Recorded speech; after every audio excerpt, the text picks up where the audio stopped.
Okey, mawas tulang besi. Okey.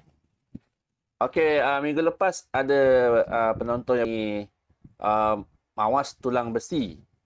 Siapa yang bertanya tu angkat tangan Okey. Okey. Dapatan saya mengenai mawas tulang besi ni sebenarnya ada dua.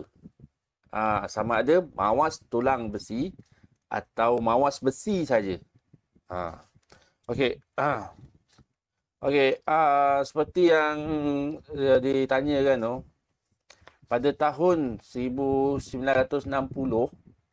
dan hingga tahun 1980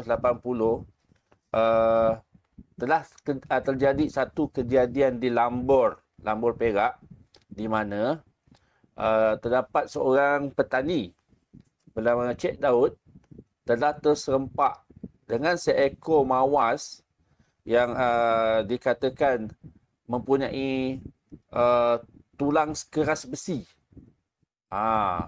Jadi mawas ni ada kat dalam kebun dia.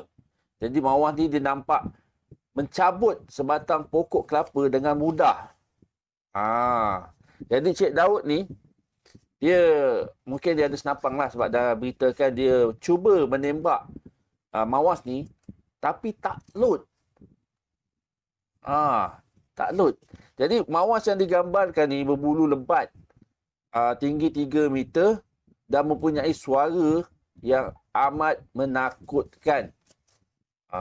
Jadi apabila diberitahu dengan orang kampung itu, pasukan rela cuba nak meronda malam lah mencari mawas ni kan, tapi tak dapat dikesan.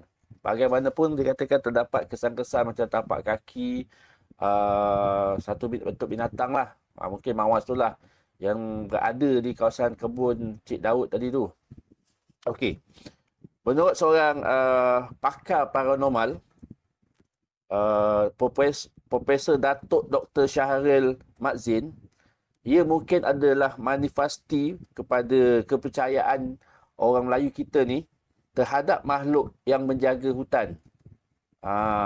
Bagaimanapun, pakar zoologi Universiti Kebangsaan Malaysia pula menerangkan bahawa mungkin apa yang dinampak tu adalah hidupan liar lain.